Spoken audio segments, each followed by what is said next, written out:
So I'm currently working on the Interrogator-Chaplain, and this is Ep7 applied via my Iwata custom micron. This is how I do most of my base coating now, although I'm not going to be able to do it here. I probably should have kept him completely unassembled before painting him. I'm not sure why I didn't, actually. I guess primarily because I like to assemble as much as possible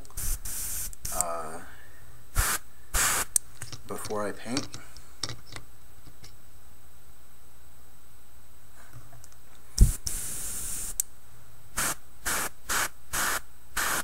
Sometimes, because of that, I make bad decisions, because it doesn't, you don't really see them as bad decisions at the time.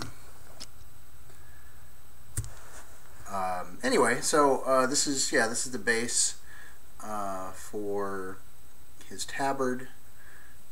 This will also end up being the base coat for his the faceplate on his helmet. But that's for later.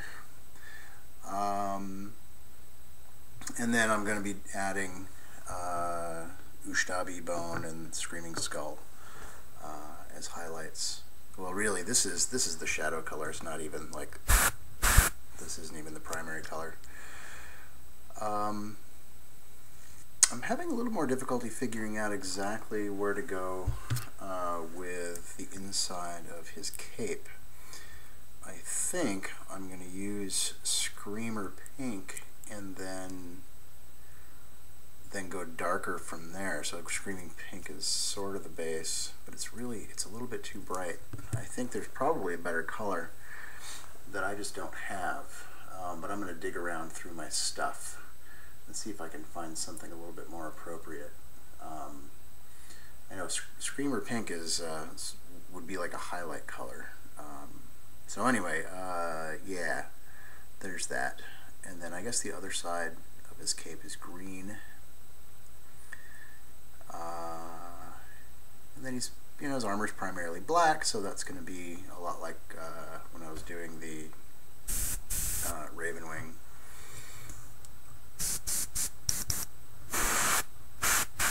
So I'm going to get to it. This is trying to spray with the camera in front of me is a super huge pain in the butt. So why don't I go do this, and then I'll come back when I have some progress to share. So I was able to find the perfect colors for the inside of that cape in the form of P3 Sanguine base and highlight. They're like dead on to the heavy metal paint job. I also went ahead and airbrushed the cape, the basic green colors anyway, and then of course you can see the black on the armor is still drying, and I haven't done anything else with the tabard, but that's going to come next. I'm going to let this, I'm going to let the black dry, and then I'm going to come back and hit the tabard and get the medium tone and then the highlights on there. Yeah, I'm using a lot more airbrush these days, and that is primarily because I have an airbrush that will allow me to really get in tight, as I've never been able to do before, and that Iwata custom micron is really doing the trick. I know a lot of people are starting to use airbrush more, and I see people grabbing the eBay airbrushes, and I've been using an airbrush for years and years. I'm guessing that there's some of you watching this video that I've been using an airbrush longer than you've been alive, and this is the first time I've ever felt like I've had an airbrush that can really assist me in doing something this size. And that's because rather than being 0.5 millimeter, or which was my Eclipse, or a 0.5 0.5mm tip or a 0.3mm tip, which was my Grex, this 0.18mm tip is the shit. I mean, it really gives me the control that I need in order to be able to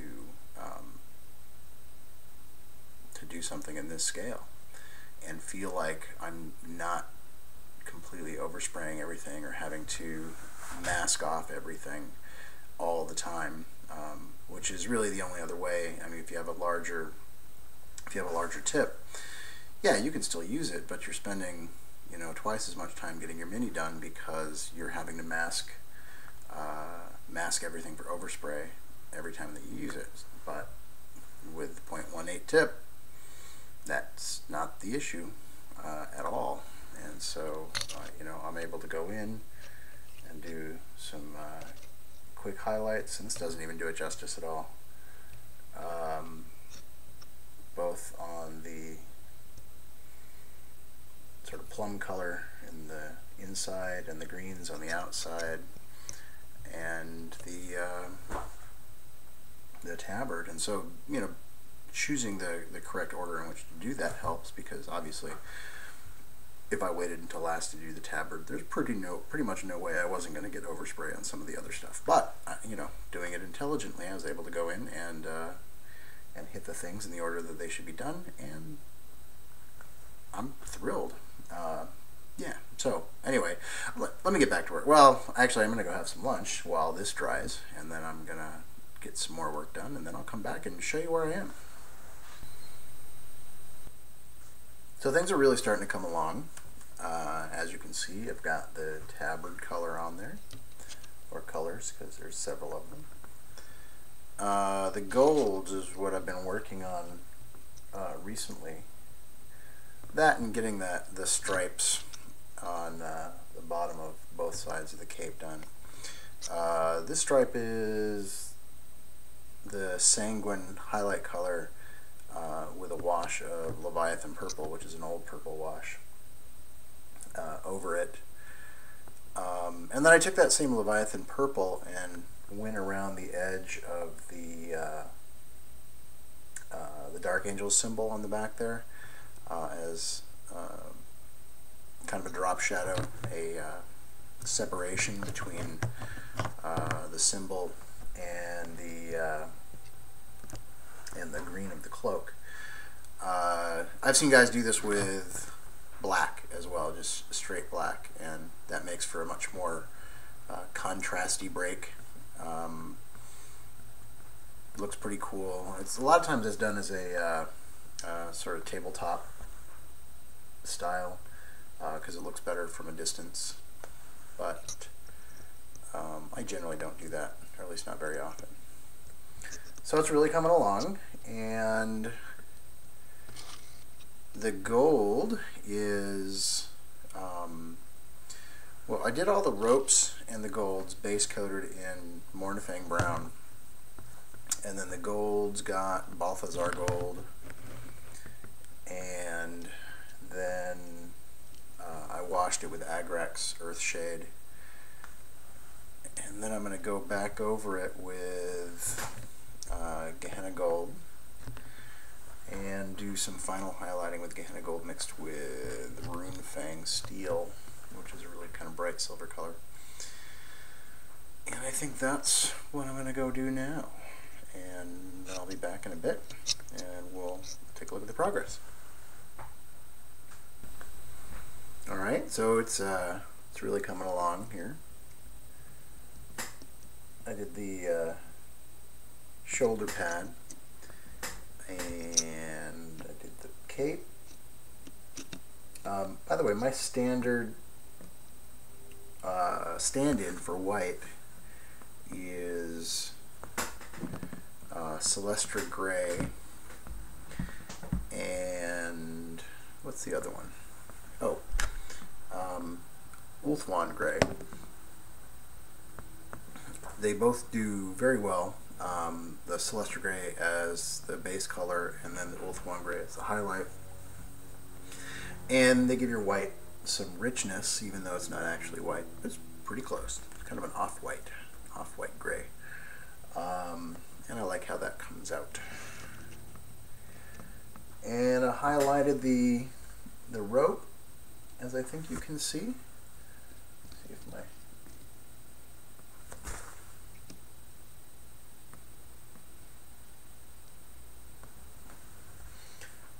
and that is, as I've mentioned before, the base is Mornfang Brown, then XV88, and then XV88 mixed with a little Commando Khaki, I think. It might have been Screaming Skull. A lot of these things just sort of happen on the fly, so it's not like I keep notes. Anyway, so that's done.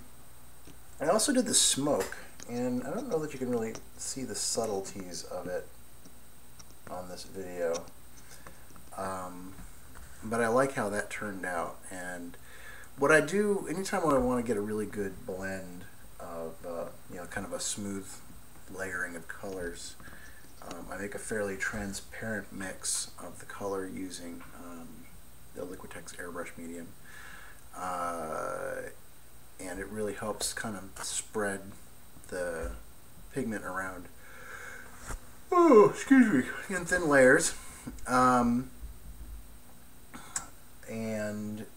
the effect is pretty cool. And I don't think you're going to be able to really see the effect until I get the final photos done. I got the little knee skull on there, finished all the gold, and so now I'm going to jump in and do some of the more of the details that are on the front part here around the belt. These little daggers, little silver skulls that are on there, the belt buckle, and then the little I don't know, things around the bottom edge of his tabard. And then I think I'm going to be able to start, well, I'm going to start gluing stuff together, but I still have to do the black highlights.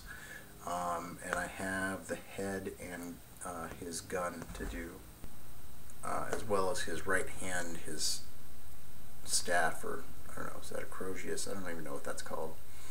But that shouldn't take too long. So we're getting pretty close to complete. Of course, there's the base to do as well, but that won't take too long. So I'm going to jump out, start doing that, and I'll come back in a bit. So at this point, you're looking at it and probably thinking, hey, Jay, that looks done. And, well, you'd be right. I got into sort of a little groove last night. Oops, sorry. Noticed a little dust. Got into a little groove and had to just go with it and get the model done. And so there she is. Wrapped her all up. Pretty happy with it, must say. And you know what? That's, to me, has probably been the most interesting thing about this project so far, is that I've been most interested in the chaos in that box set, at least from a personal perspective, for the things that, you know, hey, I would really want to build and paint the Chosen and the cultists, and of course the Hellbrute for my own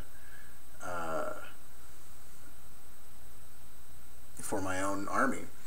But when it came time to actually work on these things, you know, the Chosen were okay, and I like how they turned out. But I was really not looking forward to doing the Space Marine stuff. But I've been much happier with my work on the Dark Angels and the Deathwing and the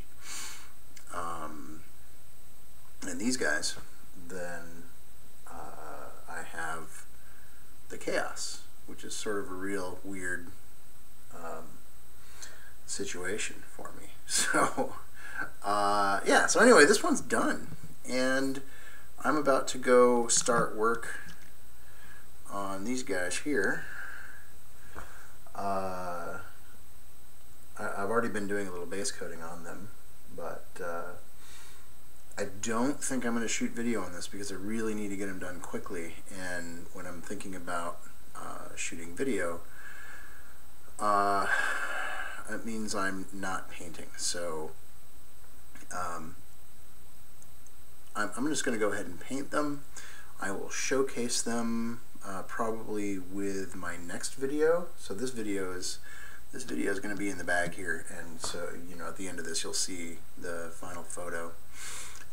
But then the other guys will be in the next video. I'll probably start with what they look like in the video before I get started with the cultists, which are the final bit after these guys. So yeah, so look forward to that in the cultist video. I'm not sure exactly when that's going to be. It's going to be at least a week, I think, before I get started on that.